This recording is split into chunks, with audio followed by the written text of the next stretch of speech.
الحمد لله الحنان المنان الذي خلق الإنسان وعلمه البيان، والصلاة والسلام على رسوله سيد الإنس والجان وعلى آله وأصحابه ذوي الخير والإحسان. أما بعد، فأعوذ بالله من الشيطان الرجيم. بسم الله الرحمن الرحيم.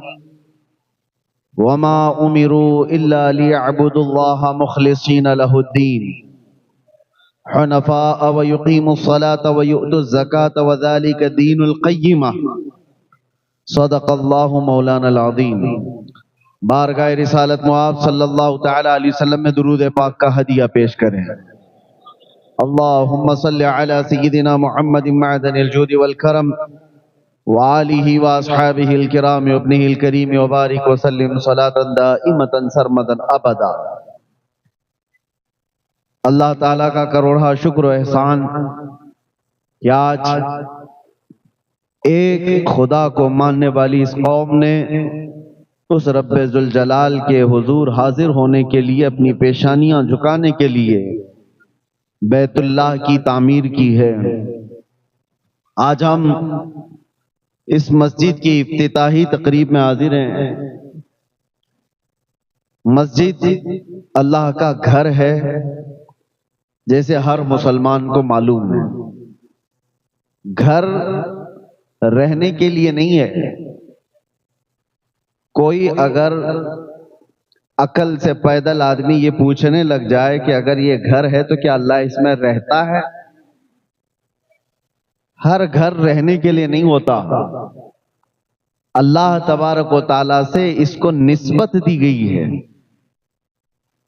کہ گھر رہنے کا نہیں ہے بلکہ اس کی ملکیت، اس کا مالک صرف اللہ ہے.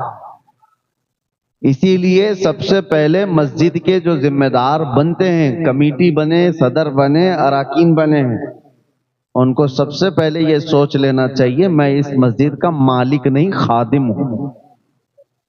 مالک صرف اللہ ہے. اور اسی وجہ سے کسی مسجد کو ہم ایک جگہ سے دوسری جگہ ٹرانسفر کرنے پر کیوں نہیں مانتے؟ مسجد کے متعلق کتنی شہادتیں ہو گئی ہیں، کیوں نہیں؟ اس کی وجہ یہ ہے کہ میری بات ہو، میری ملکیت ہو تو میں کمپرومائز کروں. جو اللہ کی ہے اس میں کیسے دخل کر سکتا ہوں؟ تو مسجدیں اللہ کی ہیں. اور آج شہر رانی بن نور کی اس سرزمین پر جو یہ لہلاتا ہوا چمن دکھ رہا ہے، اس کی ایک تاریخ بھی میں بتا دوں. فرمایا گیا کہ جب حضرت ابراہیم علیہ السلام نے خانہ کعبہ کی تعمیر کی، اسماعیل علیہ السلام ساتھ میں تھے.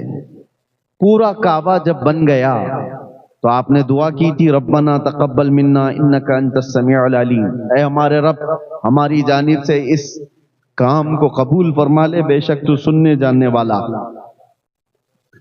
جب خانہ کعبہ کی تعمیر مکمل ہوئی تو اس کے جو سامان تھوڑے سے بچے، مٹی، گارا، جو بھی جس چیز سے بن رہی تھی، تو ابراہیم علیہ السلام کو حکم ہوا کہ وہ مٹی اٹھا کر کے ہوا میں پھینک دیں. آپ نے وہ بچی ہوئی مٹی، گھر بنانے کے بعد کچھ تو بچتا ہے نا، کعبہ بنانے کے بعد جو بچا تھا ابراہیم علیہ السلام نے اس کو ہوا میں اس طرح اچھال دیا. مفسرین فرماتے ہیں اس مٹی کے قطرے پوری دنیا میں پھیلائے گئے اور جس زمین پر قطرہ گرا وہاں قیامت سے پہلے مسجد بنا دی جاتی ہے.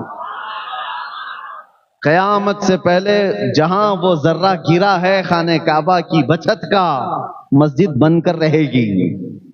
اب سمجھ میں یہ آیا کہ مسجد یہاں پر بنی ہے تو یہ کسی کے مال لگنے سے یا کسی کے محنت لگنے سے نہیں، یہ تو برسوں پہلے زمین پر لکھا گیا ہے کہ ہاں مسجد بننے والی ہے.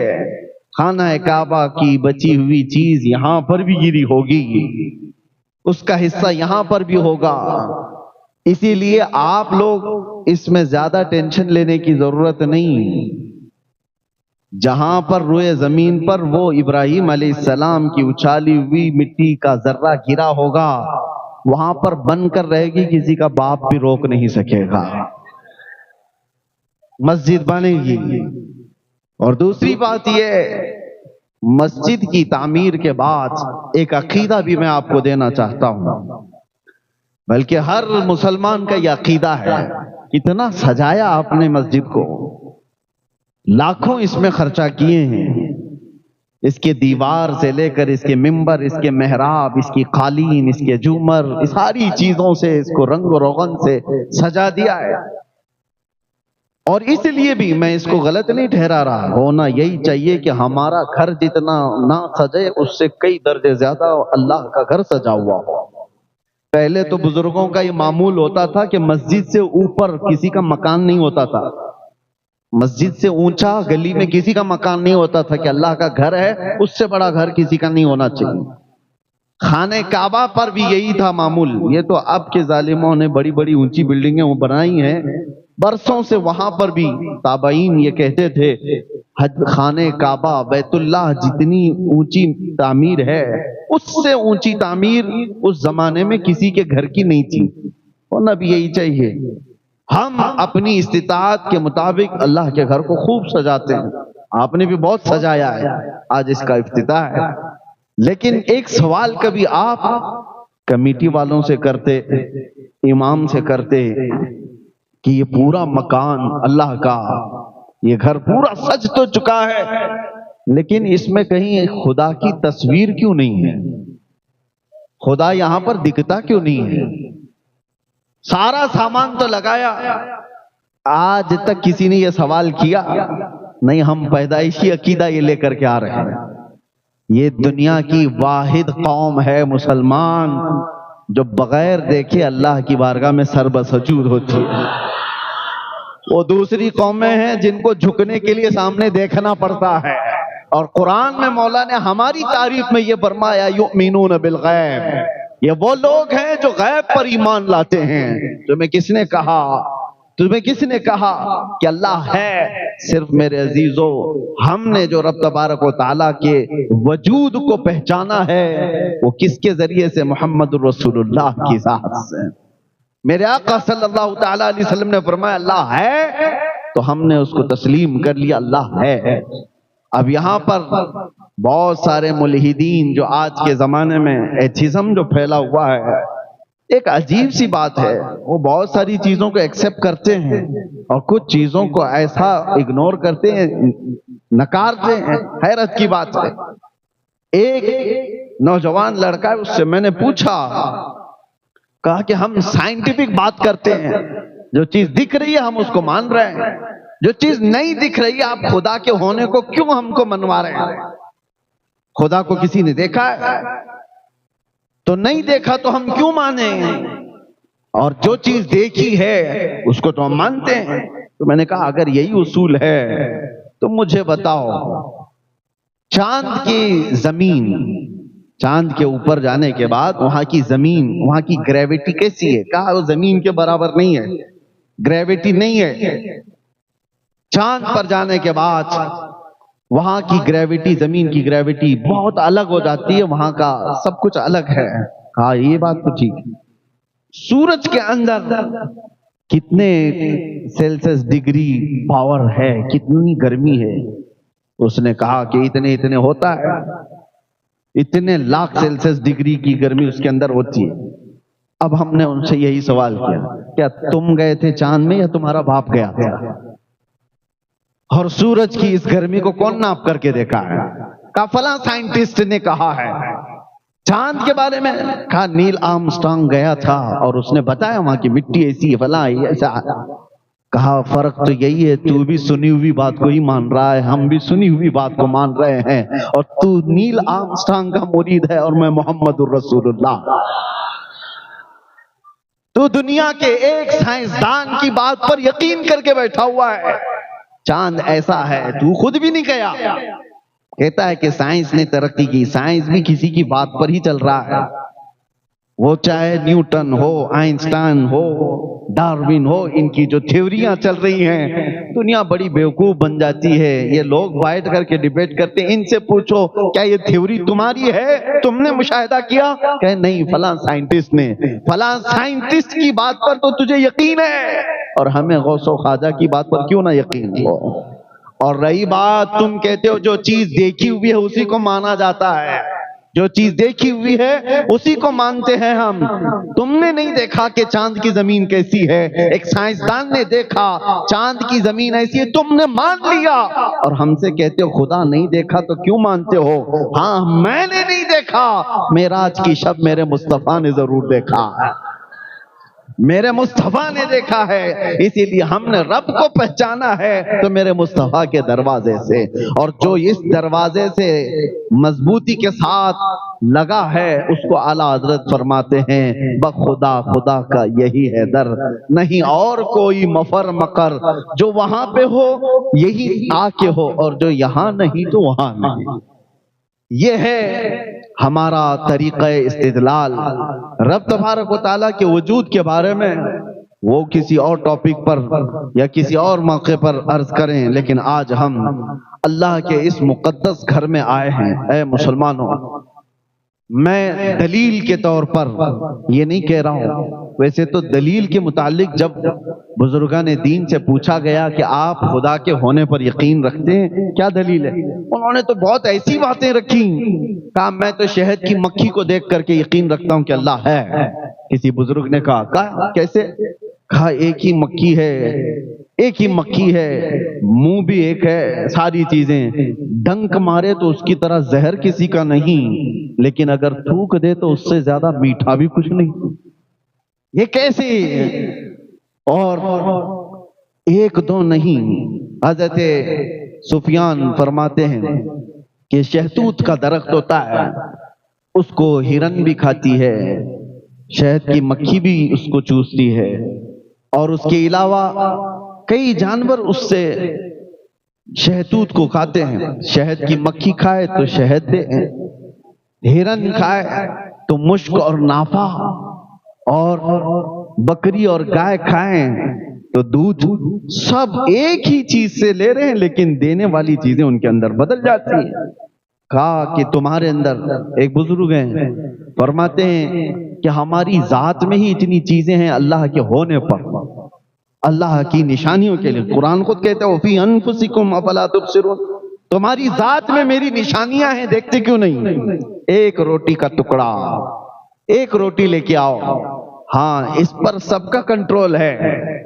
اگر گیہوں کی روٹی ہے تو کسان نے بویا ہوگا، فصل اگایا ہوگا، کٹائی کیا ہوگا، اس کے بعد بازار میں گیہوں آئے ہوں گے، وہاں تک بھی کتنے گیہوں آپ کو خریدنا ہے وہ آپ کا اختیار ہے، 1 کلو لینا ہے، 2 کلو لینا ہے آپ لوگ، آٹا باریک پسوانا ہے، موٹا پسوانا آپ کا اختیار ہے، آٹے کے بعد روٹی بڑی بنانا ہے، چھوٹی بنانا ہے آپ کا اختیار ہے، تیل والی بنانا ہے، سوکھی بنانا ہے آپ کا اختیار ہے، روٹی بیل کر کے بنانا ہے، ہاتھ سے مار کے بنانا ہے آپ کا اختیار، روٹی پوری بن گئی، لقمے 4 کر کے کھانا ہے کہ 6 کر کے کھانا ہے آپ کا اختیار، سب یہاں تک تو تمہارا اختیار۔ چبا کر کے نگل جانے کے بعد اس روٹی سے گوشت کتنا بننا ہے، خون کتنا بننا ہے، پیپ کتنا بننا ہے، اس میں تمہارا کوئی اختیار نہیں۔ کون بناتا ہے؟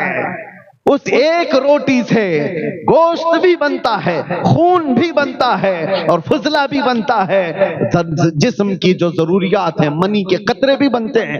ایک روٹی خون کیسے بناتی ہے، منی کا قطرہ کیسے بناتی ہے، گوشت کیسے بناتی ہے، اور ماں کے سینے میں دودھ کیسے بناتی ہے، یہ تمام چیزیں ایک روٹی۔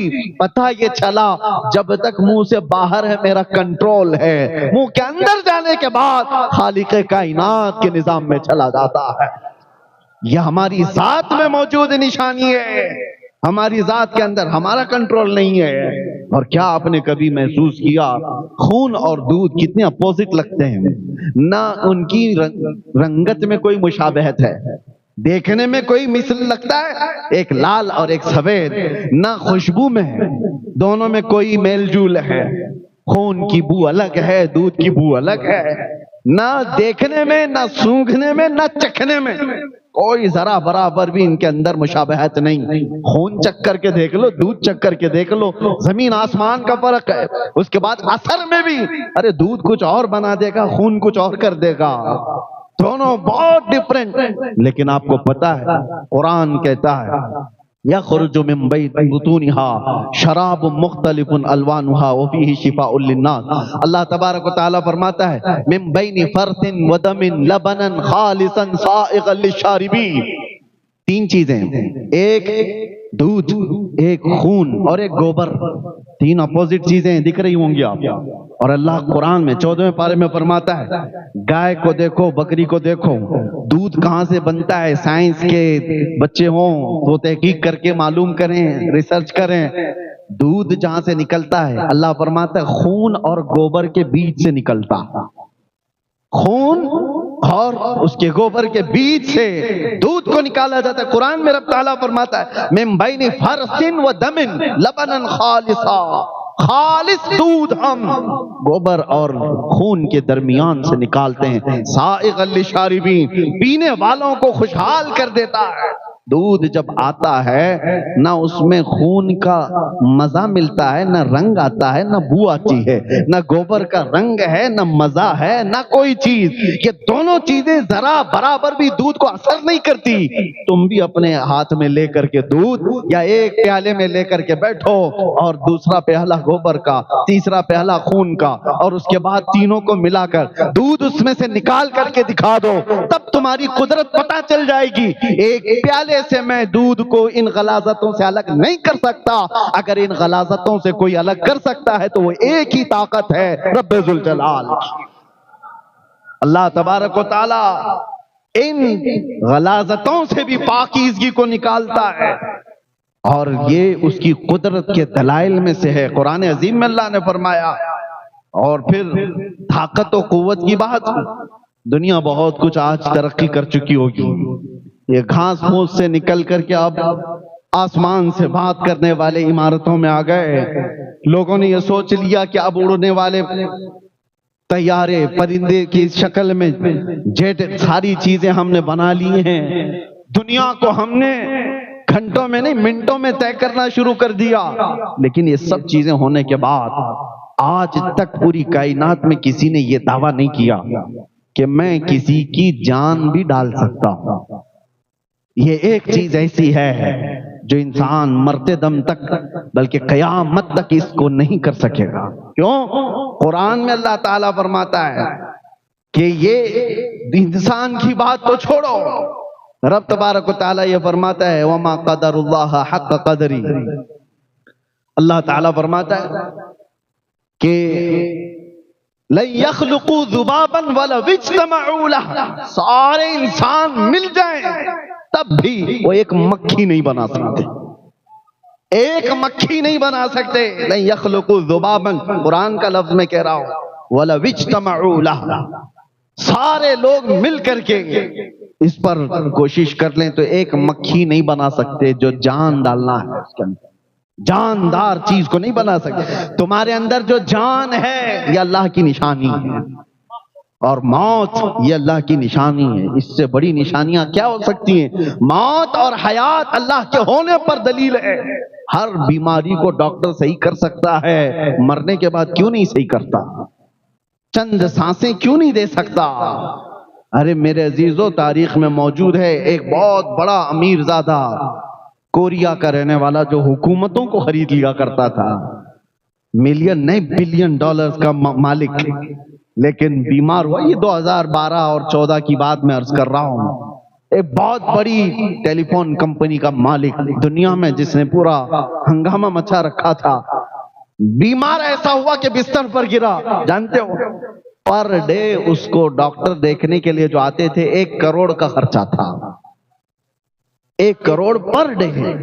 سارے لوگ مل کر 6 سال تک اس کو بستر سے اٹھانے کی کوشش کرتے رہے، اور 6 سال میں کتنے کروڑ جا چکے ہوں گے؟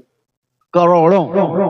لیکن 6 سال کے بعد دنیا کے ٹاپ لیول کے ڈاکٹرز نے اپنی عاجزی کا اعلان کیا اور کہا کہ صاحب ثروت جنہوں نے کئی 100 کروڑ کے خرچ کر چکے ان کی سانسیں بند ہو چکی، ہم نہ بستر سے اٹھا سکے نہ ایک سانس زیادہ دے سکے۔ ہمارے زندگیوں میں جو سانسیں چل رہی ہیں خدا کے ہونے کی نشانی ہے، وہ رب ہے۔ امام اعظم ابو حنیفہ رحمۃ اللہ تعالی علیہ کی بارگاہ میں امام جعفر صادق رضی اللہ تعالیٰ اہل بیت کے بڑے امام، آپ کی بارگاہ میں ایک شخص آیا، بہت آزاد خیال تھا، کیسے ہو سکتا ہے خدا، کون ہے؟ آپ نے کچھ نہیں، جواب دینے کے ائمہ کے انداز الگ الگ ہیں۔ آپ نے کہا کبھی سمندر کا سفر کیا؟ کہا ہاں میں نے کیا ہے۔ کیا کبھی سمندر کا خوفناک سفر بھی دیکھا؟ سمندر کے سفر اچھے بھی ہوتے ہیں، بہت سخت بھی ہوتے ہیں، خوفناک بھی ہو جاتے ہیں۔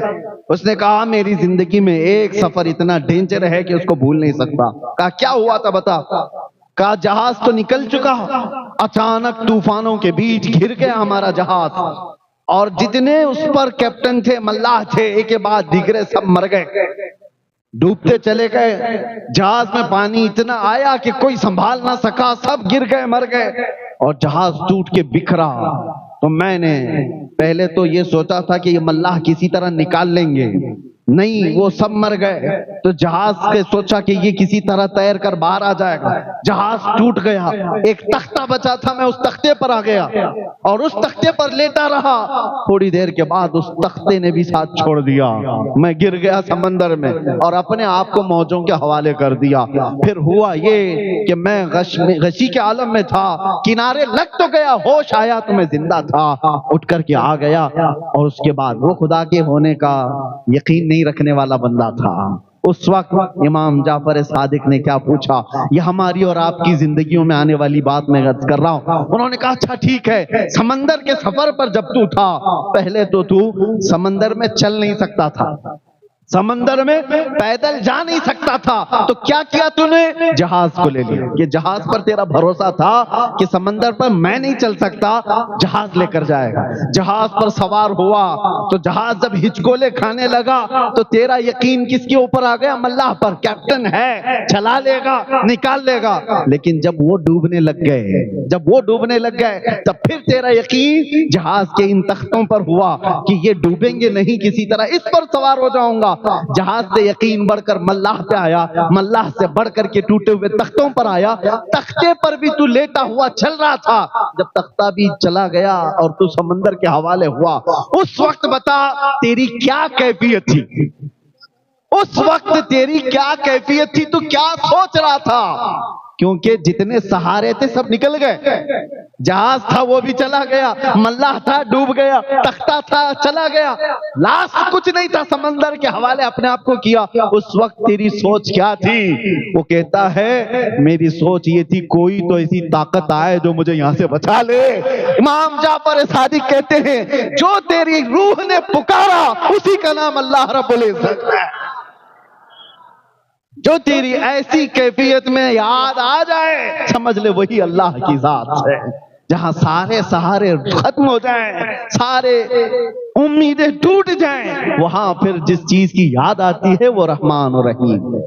میرے عزیزو، یہ ہم نے زندگیوں میں تجربے کے طور پر بھی دیکھا ہے، جب سارے لوگ چھوٹ جائیں، آخری جو امید ہے اسی امید کو کہتے ہیں، اسی یقین کو کہتے ہیں اللہ کی ذات۔ اللہ کی ذات، یہاں سے بندہ پھر اتنا پاورفل ہوتا ہے۔ ابھی میں آپ کو بتاؤں مسجد میں بیٹھے ہیں، یہ چھت لگی ہے، چھت کس پر کھڑی ہے؟ چھت تو پلر کے اوپر ہے، دیواروں کے اوپر ہے، لیکن ابھی اگر کوئی بتا دے کہ کریک ہو گئی، چھت گر سکتی ہے، تو آپ کیا کریں گے؟ بھاگ کر کے باہر نکل جائیں گے، یہی ہوگا۔ چھت، پلر والی چھت گر رہی ہے تو بھاگ کر کے کہاں جاتے ہیں؟ آسمان کے نیچے جس کا کوئی پلر ہی نہیں ہے، اس کا کوئی پلر ہی نہیں، پورا آسمان، کہیں پلر ہے؟ عجیب یقین ہے تمہارا، یہ پلر والی چھت پر یقین نہیں ہے کہ یہ بلڈر کا بنایا ہوا ٹوٹ سکتا ہے، وہ رب العالمین کا ہے، کبھی نہیں ٹوٹے گا۔ اس یقین کا نام ہے خدا وحدہ لا شریک کا ہونا۔ تمہارا یقین بتاتا ہے، تمہارا یقین، تم بچنے کے لیے بھاگتے کہاں ہو؟ بھاگتے وہی ہو، یہ بے اختیار ہے، کوئی کہتا نہیں ہے تمہیں۔ یہ بغیر تمہارے، یہ فطرت میں اللہ نے تمہارے ڈال رکھا ہے، فطرت میں ڈال رکھا ہے۔ میرے عزیزوں بہت سارے ایسے ہیں، ہر بچے کو سکھایا نہیں جاتا آگ گرم ہوتی ہے، برف ٹھنڈا ہوتا ہے، فطرت میں اللہ اس کے ڈالا ہوا ہے۔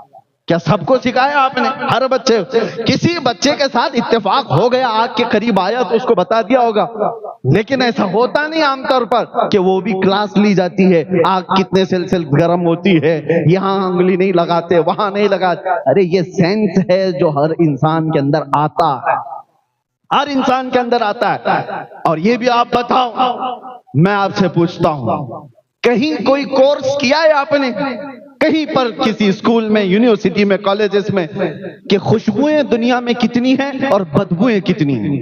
اس پر کسی نے کورس کیا ہے کیا؟ کوئی کورس کیا ہے؟ آپ مجھے بتانا کہیں پر بھی کوئی ریسرچ ہوا ہے؟ اس کو خوشبو کہتے ہیں، اس کو بدبو کہتے ہیں۔ نہیں کیا کورس، آپ نے کبھی نہیں کیا، مجھے پتا ہے۔ لیکن میں کوئی بھی ایک چیز لا کر کے رکھ دوں جس سے مہک آ رہی ہے، اس کا نام کچھ بھی نہیں۔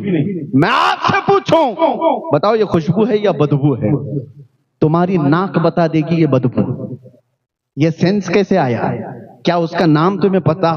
کہیں ریسرچ کیا ہے کہ اس کو بدبو کہتے ہیں؟ نہیں، تمہاری طبیعت اس کو ایکسپٹ نہیں کر رہی ہے۔ یہ میری طبیعت پر بوجھ بن رہی ہے، دماغ پر بوجھ بن رہی ہے، یہ بدبو ہی ہے۔ اسی کی جگہ اگر میں کوئی اچھی والی خوشبو لا کر کے رکھ دوں، نام کچھ نہیں، نام کچھ نہیں، میں آپ سے کہوں بتائیے کیا ہے یہ سونگ کر، وہ کہے گا کچھ تو ہے لیکن خوشبو ہے۔ یہ چیز میں آپ کو یہ بتا رہا ہوں، جو لوگ یہ کہتے ہیں کہ خدا کے ہونے پر کسی کو بتانا ضروری ہے، میرے عزیزو اللہ نے خود زندگی میں ایسی چیز ڈال رکھا ہے۔ تم جب خوشبو اور بدبو کو بغیر کسی استاد کے پہچان لیتے ہو، بغیر کسی استاد کے پہچان لیتے ہو، اللہ تعالیٰ قرآن میں فرماتا ہے وَهَدَيْنَاهُ النَّجْدَيْنِ، ہم نے ہر انسان کو دو چیزیں عطا کی ہیں، خیر والی بھی اور شر والی بھی، تم خود پہچان لیتے ہو۔ اسی لیے اپنے عقل کا بھی استعمال کرو، اور جہاں عقل تھک جائے، مالک عقل اور عقل کو صحیح پرکھنے والے، کامل عقل والے انسان کامل محمد الرسول اللہ کا سہارا لو۔ بات یہی ہے۔ اب یہاں پر ایک اور بات بتا دوں، عقل کا استعمال کر کے نشانیوں سے آدمی سمجھ تو سکتا ہے۔ دھواں ہے کہیں پر، دھواں کہیں ہے، آپ بغیر وہاں گئے اتنا تو کہہ سکتے ہیں آگ تو لگی ہوگی۔ آپ نے آگ نہیں دیکھا، لیکن دھواں دیکھ کر آپ کو کیا لگ رہا ہے؟ آگ ہوگی۔ آگ کے بغیر دھواں آیا کیسے؟ یہ اتنا سینس تو ہے آپ کو، آپ گئے نہیں، دور بیٹھے۔ یا عقل کا استعمال ہے، یا عقل کے استعمال سے آپ نے کہا۔ میاں کبھی کبھار ایسا ہوتا ہے، ہر جگہ عقل ساتھ نہیں دیتی، ہر جگہ عقل کامل نہیں ہے، اسی لیے اس عقل کو مرید بنانا پڑتا ہے کامل انسان کا، کہ اتنا بھی آزاد نہ ہو جائے۔ عقل، فلسفی لوگ صرف عقل استعمال کیے، گمراہ ہو گئے، صرف عقل۔ اسی لیے جو لوگ آج ایتھسٹ بنے ہیں وہ صرف لاجک بات کرنا چاہتے ہیں، وہ صرف محسوسات کو بات کرنا چاہتے ہیں، جو چھونے پر معلوم پڑے، جو چکھنے پر معلوم پڑے، جو دیکھنے پر معلوم پڑے، جو سونگنے پر معلوم پڑے، وہی چیز کا ایگزسٹ ہے، وہی ہے۔ باقی جو چیز نہیں ہے وہ خیالی ہے، کالپنک ہے۔ میاں ایسی کالپنک بہت ساری چیزیں ہیں، آپ کو پتہ نہیں۔ آپ کو ایک تھپڑ بھی لگاؤں اور اس کے بعد کہے سر میں مار دیا، درد ہو رہا ہے، میں کہوں کہاں ہے وہ درد؟ نہ چکھنے سے لگتا ہے، نہ سونگنے سے لگتا ہے، نہ دیکھنے سے لگتا ہے، احساس ہے۔ درد کا احساس ہے، وہ دکھتا کچھ نہیں۔ کوئی چیزیں ایسی ہیں جو ہیں، ان کا ایگزسٹ ہے، لیکن اس کو احساس کرنا پڑتا ہے۔ یہ ساری باتیں عقل والوں کے لیے میں نے کہا۔ اب یہ آخری باتیں سمیٹتے ہوئے عرض کرتا ہوں میرے عزیزوں، عقل کو اتنا آزاد بھی مت رکھو، اتنا آزاد بھی مت رکھو کہ شیطان کس انداز میں آتا ہے پتہ ہے؟ مسلم شریف کی حدیث ہے، میرے آقا صلی اللہ علیہ وسلم فرماتے ہیں، وہ شیطان سب سے پہلے مسلمان کے پاس آتا ہے اور کہتا ہے زمین کو کس نے بنایا؟ تم یقین کے ساتھ جواب دیتے ہو اللہ نے بنایا۔ آسمان کو کس نے بنایا؟ شیطان سوال ڈالتا ہے، تم جواب دیتے ہو اپنے اندر سے ہی اللہ نے بنایا۔ درختوں کو، سمندروں کو، پیڑ پودوں کو، جانوروں کو، جنات کو، ملائکہ کو کس نے پیدا کیا؟ وہ سوالات ڈالتا رہتا ہے اور تم جواب دیتے رہتے ہو اللہ نے بنایا، اللہ نے بنایا۔ اخیر میں جا کر کے شیطان تمہارے دماغ میں یہ سوال ڈالتا ہے پھر اللہ کو کس نے بنایا؟ تو اللہ کو کس نے بنایا؟ یہاں تک تمہیں لے آتا ہے، اور یہی ہے جو عقل دھوکہ کھانے لگ جاتی ہے۔ عقل کو وہاں سہارے کی ضرورت ہے۔ یہاں تک تو تم نے حاصل کیا، چیزوں کو آپ ترتیب دے کر کے معلوم کر سکتے ہیں۔ ابھی کسی سے آپ بھی ڈیبیٹ کر کے بول سکتے ہیں زمین ایسی نہیں آئی، آسمان ایسی نہیں آیا، اس کو کوئی چلا رہا ہے یا کسی نے بنایا، لیکن جب بات چلتے چلتے خالق کائنات پر آتی ہے، عقل وہاں پر کمزور محسوس کرتی ہے اپنے آپ کو۔ ایسی جگہوں پر میرے عزیزوں کامل عقل کے لیے کسی سچے انسان کی ضرورت ہوتی ہے۔ اسی طرح امام فخر الدین رازی ایک بہت بڑے بزرگ ہیں، فلسفی ہیں، منطقی ہیں، اور دلائل سے لوگوں کو عاجز کر دیتے تھے، پوری دنیا میں ان کے چرچے تھے۔ لیکن موت کا وقت جب قریب آیا تو شیطان ان کے پاس آیا، کہا رازی تم بڑے فلسفی ہو، منطقی ہو، سائنسدان ہو، بتاؤ اللہ کے ہونے پر تمہاری کیا دلیل ہے؟ اللہ کے ایک ہونے پر کیا دلیل ہے؟ امام رازی نے دلیل دے دی۔ موت کا وقت قریب ہے، سرانے کے پاس کوئی بزرگ کی شکل میں آیا ہوا شیطان، آپ نے دلیل دی، اس نے دلیل کو کاٹ دیا، دوسری دلیل دی اس نے کاٹ دیا، تیسری دلیل دی کاٹ دیا، اور شیطان بھی بڑا علم والا ہے، 360 دلیلیں انہوں نے اللہ کے وجود پر دی، ہم کہاں سے دے پائیں گے؟ 360 دلیلیں دی اللہ کے ایک ہونے پر اور اللہ کے وجود پر۔ جب اخیر میں عاجز آ گئے، ایمان ڈگمگانے جیسا لگا، آدمی پھر سوچنے لگتا ہے پھر ہے یا نہیں؟ میں جو کہہ رہا ہوں ہر چیز کا یہ سامنے والا توڑ نکال رہا ہے، تو پھر میں اپنی بات میں پکا ہوں یا نہیں؟ شک پیدا کر دیتا ہے شیطان۔ اس وقت جانتے ہو کیا چیز ساتھ آئی؟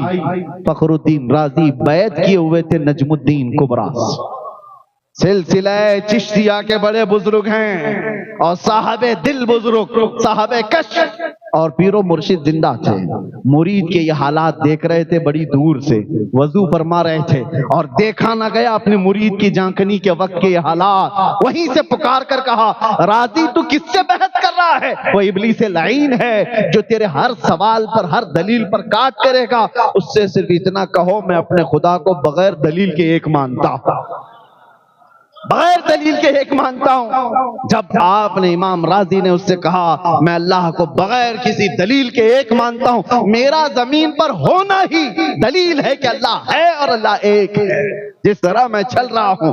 اس جواب کے بعد ابلیس لعین یہ کہتا ہوا گیا اے رازی اگر آج وہ نجم الدین کبریٰ نہ ہوتا تو میں تیرا ایمان لے جا چکا ہوتا، اس مقام پر میں نے ہزاروں کے لے لیے، اگر تیری یہ نسبت نہ ہوتی تو میں لے لیتا۔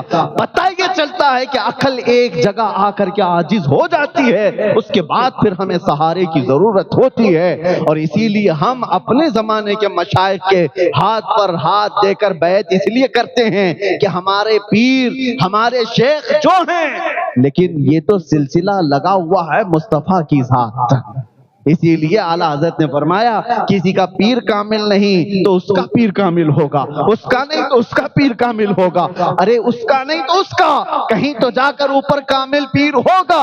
اور یہ سلسلہ ہے، چین ہے، کرنٹ ہے، ایک جگہ بٹن لگا دو تو کرنٹ نیچے تک تو آ ہی جائے گا، اس لیے یہ سلسلہ ہوتا ہے۔ بہرحال دو باتیں میں نے آج آپ کے سامنے عرض کی ہیں، ایک عقل کا استعمال کر کے اللہ کے ایک ہونے کی دلیلیں بہت بندے حاصل کر سکتے ہیں، دوسرے عقل جہاں عاجز آ جائے انسان کامل کا سہارا محمد الرسول اللہ کی ذات۔ ہم نے اللہ کو ایک مانا ہے، اللہ کے وجود کو مانا ہے تو کسی سائنسدان کے بتانے سے نہیں، میرے آقا کے بتانے سے، اللہ کے رسول نے بتایا۔ اب بہت سارے ابھی 2-3 دن پہلے ایک نان مسلم ہے، وہ مجھ سے سوال کر رہے تھے، کہا کہ ہمارے پنڈت جی کہتے ہیں یہ سورگ نورگ یہ سب چیزیں بنائی ہوئی ہیں، کالپنک ہے، کچھ ہے نہیں، کسی نے دیکھا ہے کیا؟ جنت ہے، دوزخ ہے، یہ سب دھرموں نے اپنے اپنے بنایا ہوا ہے۔ تو ہم نے کہا کہ وہ ظاہر سی بات ہے ان کے لیے کالپنک ہے، ان کے لیے کالپنک ہے کیونکہ وہ دیکھے نہیں ہیں، لیکن بہت ساری چیزیں ان سے میں پوچھتا ہوں، ان سے پوچھو نیوزی لینڈ کا ویدر کیسا ہے؟ کہ بہت ٹھنڈا ہے۔ کہا گئے تھے؟ نہیں، کسی نے بتایا۔ ارے میاں یہ بھی کالپنک ہے، کسی کا سن کر کے ہی تم بتا رہے ہو۔ نیوزی لینڈ کا ویدر ایسا ہے، امریکہ کا ویدر ایسا ہے، ہر جگہ گئے تو نہیں، معلومات لیے بیٹھے ہو، کس سے لیے ہو؟ کوئی تو سورس ہے، اور جو بتایا ہوا اس پر تمہیں اتنا یقین ہے۔ جسی نے کہہ دیا کہ نیوزی لینڈ میں بہت ٹھنڈی ہے، مان لیا، امریکہ میں گرمی ہے، مان لیا، اور تم جب انسانوں کی بات مان لیتے ہو۔ ہم نے دیکھا، میرے آقا نے فرمایا اللہ رب العزت رحمان ہے، ہم نے مانا۔ اللہ کے رسول نے کہا وہ رحیم ہے، ہم نے مانا۔ اللہ کے نبی نے کہا وہ مالک الملک ذو الجلال والاکرام ہے، ہم نے مانا۔ فرق صرف اتنا ہے کہ تم چلتے پھرتے آوارہ لوگوں کی مانتے ہو، ہم کائنات کے مالک و مختار کی مانتے ہیں۔ تم جن کی مان کر کے پوری دنیا میں چل رہے ہو، تمہیں ویدر بھی پتا ہے، ماحول بھی پتا ہے، امریکہ میں لوگ کیا کھاتے وہ بھی پتا ہے، گئے نہیں، سن کر کے تمہیں پتا ہے۔ اسی طرح میرے عزیزو، جو ہم تو جنت گئے نہیں، ہم تو دوزخ دیکھے نہیں، لیکن میرے مصطفیٰ معراج کی شب گئے ہیں، جنت بھی دیکھا ہے، دوزخ بھی دیکھا ہے، آ کے انہوں نے حالات بتایا، تو پھر ہم کیوں نہ مانیں؟ اس لیے مانتے ہیں کہ بمصطفیٰ برساں خیش کے دی ہماؤس۔ اقبال نے کہا ہے اپنے آپ کو رسول اللہ کے قدموں تک پہنچا دے، یہی دین ہے۔ کربوں نہ رسیدی تمام ابو لہبی، اگر ان کی بات نہیں مانا تو زندگی ابو لہب کی طرح۔ بات سمجھ میں آ گئی؟ ہم حضور پاک صلی اللہ تعالیٰ علیہ وسلم کی ذات پر یقین کرتے ہوئے ہم یہ ساری چیزیں لے کر چل رہے ہیں۔ باتیں بہت ساری ہیں، دلائل بہت ساری ہیں، لیکن اتنی بات میں آپ سے کہوں گا، پراؤڈ فیل کرو، فخر محسوس کرو کہ اللہ نے تمہیں اسلام میں پیدا کیا۔ پراؤڈ فیل کرو، سر جھکا کر جینے کا نہیں، سر اٹھا کر جینے کا موقع ہے۔ میرے عزیزو، کیا چیز کی کمی ہے تمہارے دین میں؟ اللہ نے تمہارے ان پیشانیوں کو ایرے غیرے نتھو کھیرے کے سامنے جھکنے سے بچا رکھا ہے۔ ہر کسی طاقت کو دیکھ کر تم نہیں جھکتے۔ ارے تم تھوڑی نہ وہ چوہے پہ بھی جھک گئے، بلی پہ بھی جھک گئے، سانپ پہ بھی جھک گئے، ہاں جس کو طاقت میں دیکھا جھک گئے۔ نہیں، ہم طاقت کو دیکھ کر نہیں جھکتے، ہم صبح سے لے کر رات تک ایک ہی بات کہتے ہیں، اللہ اکبر، اللہ سب سے بڑا ہے، اللہ سب سے بڑا ہے۔ کیوں؟ ہم آئے تھے دنیا میں تو کان میں سب سے پہلے یہی کہا گیا تھا، اللہ اکبر، اور جب دنیا سے جا رہے ہوں گے جنازہ رکھ کر کے بھی امام صاحب کیا کہیں گے؟ اللہ اکبر، اللہ سب سے بڑا ہے۔ یہ مسلمان ہے جس کا عقیدہ ہے۔ ہر کسی کے سامنے اللہ نے تمہاری پیشانی کو جھکنے نہیں دیا۔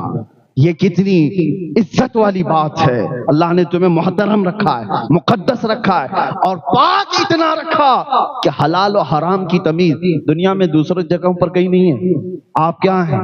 آپ کیا؟ جو بھی انسان کی فطرت کو میل نہیں کھاتی وہ تمہارے لیے جائز نہیں رکھا گیا۔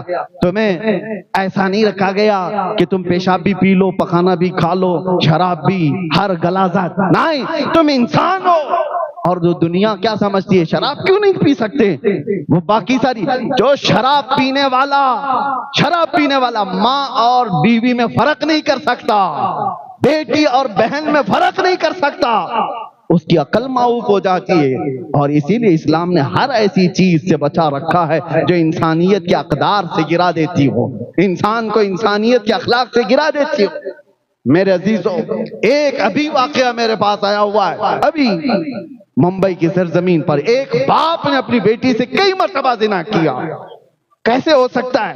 اس کو گرفتار کیا گیا، ابھی بہت روتا ہے، مارا پولیس نے، بہت کچھ کیا، بہت لمبے کیسوں میں گیا، لیکن کنٹینیو روتا ہے۔ کہا کیسے؟ کہا نہیں، میں اپنی بیٹی سے بہت پیار کرتا ہوں، محبت کرتا ہوں، مجھ سے کیسے ہو گیا پتہ نہیں، میں نہیں کرنا چاہتا تھا، ہوا۔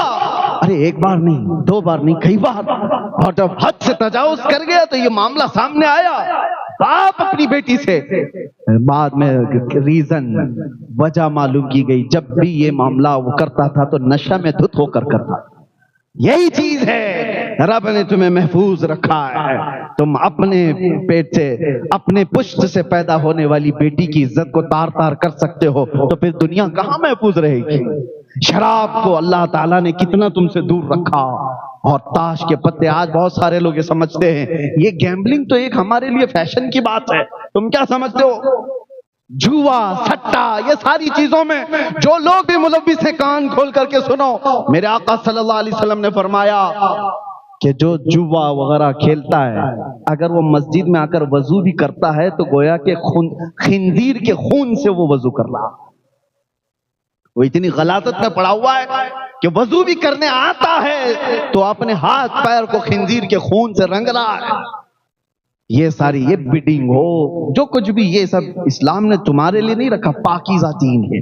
پراؤڈ فیل کرو، فخر محسوس کرو، ارے گٹر نالی والے نہیں ہو، کچرے والی کوئی عید نہیں ہے تمہاری۔ جب بھی عید بھی آئے تو دیکھو تمہارے جسموں سے خوشبو مہکنے لگتی ہے، اوپر سے نیچے غسل سے ملبوس، اچھے کپڑوں میں ملبوس، عمدہ عطر میں، یہ سارے لوگ ایسا لگتا ہے، بہت سارے دوسرے لوگ بھی کہتے ہیں فرشتوں کی جماعت اتری ہوئی لگتی ہے۔ خوشیوں میں بھی اللہ تعالیٰ نے تمہیں پاکیزہ رکھا۔ دنیا خوشیاں منائے ابھی 31 نائٹ، جانتے ہو آپ صرف انڈیا کے 5 اسٹیٹ کی بات بتا، 5 شہروں کی بات، ممبئی، کلکتہ، بنگلور، دلی اور اس طرح کے 5 بڑے میٹروپولیٹن جو سٹیز ہیں، ان میں ایک رات میں 1700 کروڑ کی شراب پی گئی۔ ایک رات کی بات کر رہا ہوں۔ یہ عید منانے کا طریقہ ہے دنیا کا۔ میری کرسمس کہہ کر کے کتنی میریوں کی عزت لوٹ لی جاتی ہے، کتنوں کے ساتھ عام ہو جاتی ہے باتیں۔ تمہیں اللہ نے ہر چیز سے پاک رکھا ہے، کچرے سے بھی پاک رکھا ہے، ہر جگہ جھکنے سے بچا رکھا ہے، زبان پر تمہارے کیا جائے کیا نہ جائے وہ بھی پاک رکھا ہے۔ اور آپ بتاؤ، مرسیڈیز کار لیو ہو، مرسیڈیز کار، اور اس میں مٹی کا تیل، چمنی تیل ڈال کے چلاؤ گے، چلے گی؟ ارے اس کی عزت کی تار تار کر دیا تم نے، کب تک چلے گی؟ گھاسلٹ ڈال کر چلا رہے ہو۔ جو عمدہ گاڑی تھی اس کو اس کے شایع نشان کمپنی والے نے جو کہا تھا وہی پیٹرول ڈالتے، گاڑی بہت لمبی لانگ لائف چلتی۔ تم نے دوسری چیزوں کو رکھا تو گویا کہ اپنے اس گاڑی کو برباد کیا ہے۔ اسی طرح بلا تشبیہ بلا تمثیل، تمہیں کیا کھانا ہے کیا نہیں کھانا ہے وہی بتائے گا جس نے تمہیں پیدا کیا۔ وہ بہتر جانتا ہے کہ ہمارے لیے کون سی چیز ہے، حلال چیزیں، پاکیزہ چیزیں اس نے ہمارے لیے رکھ دیا، حرام کو ہم سے دور رکھا۔ کیوں؟ تمہارے اخلاق اعلیٰ ہوں، تمہاری آنکھیں پاک ہوں، تمہاری زبان طہارت کے ساتھ ہو، جب تم بولو تو لوگوں میں اثر ہونے لگ جائے، جب تم دیکھو تو لوگ تمہاری طرف مائل ہو جائیں۔ یہ کب ہوگا؟ جب رب تبارک و تعالیٰ کی منشا کے مطابق تم اپنی زندگی بناؤ۔ باقی تم اپنی مرضی سے جینے لگ جاؤ گے تو یہ پاکیزہ دین کو چھوڑ کر تم غیر کی اور دوسرے اپنے آپ کو برائیوں میں ملوث کرنے کی کوشش کر رہے ہو۔ اے نوجوانوں، خاص طور پر آج کے اس پرفتن دور میں میں نوجوانوں سے کہتا ہوں، نشہ نے ہمارے محلوں کو برباد کر رکھا ہے۔ کتنے شہر ایسے جہاں میں جاؤں تو سب سے پہلے ہم سے کہتے ہیں کہ حضرت ہمارے علاقے کے بہت سارے نوجوان بچے نشہ میں ملوث ہو گئے ہیں، بیچتے یہ ہیں، ڈیلر یہ ہیں، کھاتے یہ ہیں، کراتے یہ ہیں، سب کچھ ان کے ذریعے سے ہو رہا ہے۔ مجھے درد ہوتا ہے، اس لیے میں کہہ رہا ہوں کوئی اور ہوتا تو مجھے اس سے کوئی غرض نہیں، کون کہاں سو رہا ہے، کون کہاں پڑھ رہا ہے، لیکن تمہارا نام تو محمد الرسول اللہ کی ذات سے جڑا ہوا ہے، میرے آقا کے نام سے تمہارا نام ہے۔ دنیا جب انگلی اٹھاتی ہے تو میرے نبی کے اخلاق پر اٹھا سکتی ہے، حضور کی غلامی پر انگلی اٹھا سکتی ہے۔ اس لیے اے نوجوانوں، اپنے آپ کو برباد نہ کرو۔ تمہارے پیچھے تمہاری مائیں روتی رہ جاتی ہیں، تمہارے پیچھے تمہاری بہنوں کی عزت اور کتنے لوگوں کی انتظار کی گھڑیاں ختم ہونے لگ جاتی ہیں۔ ایک جنازہ میں نے ایسا بھی پڑھایا جس کا باپ 6 سال کی 5 سال کی بچی 5-6 سال کی بچی اس کو چھوڑ کر باپ چلا گیا۔ کیوں؟ نشہ کرتا تھا اور کینسر میں مبتلا ہو کر ایسے مر گیا۔ نشہ کرتا تھا۔ ممبئی کی سرزمین پر وہ چھوٹی سی بچی مجھ سے کہتی ہے کہ حضرت بتائیں ہمارا قصور کیا ہے، ہماری کیا غلطی ہے؟ اس کا ایک جملہ ہاتھ دل پر چبھتا ہے، وہ تو چلے گئے جو کچھ کرنا تھا، ہم تو 6 سال کے ہیں، ہمارا کیا قصور، ہماری کیا غلطی؟ نوجوانوں، تمہارے پیچھے بہت ساری زندگیاں لگی ہیں، ان کا کیا قصور ہے جو ان کو بنا کسی غلطی کے تم سزا دے کر چلے جاؤ گے؟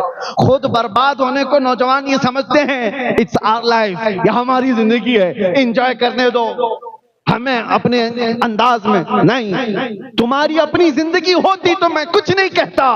زندگی یہ نہیں کسی کی کسی کے لیے، زندگی ہے نبی کی نبی کے لیے، نہ سمجھ مرتے ہیں زندگی کے لیے، ارے جینا مرنا ہے سب کچھ نبی کے لیے۔ اسی لیے اے نوجوانوں، آؤ فخر محسوس کرو، پراؤڈ فیل کرو کہ اللہ نے مومن بنایا اور آخری امت میں بنایا، کتنی جگہوں سے اٹھایا تمہیں، اور دیکھو جانوروں جیسی زندگی نہیں بنایا، تمہیں کھانے پینے میں تمیز دیا، تمہیں بولنے اٹھنے بیٹھنے کے اخلاق عطا کیے، اور جانتے ہو پوری کائنات میں قرآن جیسی کوئی دوسری کتاب ہے ہی نہیں، اور اتنا بڑا معجزہ وہ تمہارے پاس۔ دوسروں کے بعد جو بھی ہے سب بدل چکا ہے، کوئی پکا نہیں رہ گیا، جتنے آسمانی کتابوں کے دعوے ہیں وہ سب بدل گئے، سوائے قرآن کے ایک لفظ بھی نہیں بدلا، اور وہ قرآن ہے کس کے پاس؟ تمہارے پاس۔ اتنی بڑی دولت تمہارے پاس ہے جس کو آج اٹھانے کے لیے، ارے تمہارے پاس کون نہیں ہے، کیا نہیں ہے؟ دنیا ایک سائنسدان پیدا کر کے، ایک آئنسٹائن ہو تو اس پر فخر کرنے لگ جاتی ہے کہ یورپ کا ایک بچہ نکلا اور اس نے دنیا کو یہ تھیوری دی، وہ تھیوری دی۔ تمہارے داستانیں بھری پڑی ہوئی ہیں، اگر ایک پنا بھی الٹ دو تو تمہیں دیکھنے کو ملے گا پوری دنیا کے اصلی ہیرو کہاں پر ہیں، وہ دامن اسلام میں ہے۔ خالد بن ولید کا مقابل لا کر دکھا دو، حیدر کرار کا مماثل لا کر دکھا دو۔ دنیا آج بھی حکومتیں چلانے کے لیے محتاج ہے عمر ابن خطاب کی سیاست کی، ابو بکر صدیق کی سیاست کی۔ انہوں نے جو سیاست کی پوری دنیا ان کی آج بھی محتاج ہے۔ ہمارے اس دیش کے موہن داس کرم چند گاندھی نے لکھا ہے، اگر دوسرے کوئی، انڈیا آزاد ہونے کے بعد یہ گاندھی کے الفاظ تھے کہ اگر دوسری کوئی مثال دے سکتا تو دیتا، لیکن کالپنک ہیں چیزیں، میں دیش چلانے کے لیے اگر کوئی مثال دے سکتا ہوں تو ابو بکر اور عمر کی دے سکتا ہوں، کہ انہوں نے ریئل کر کے دکھایا، امپلیمنٹ کر کے دکھایا۔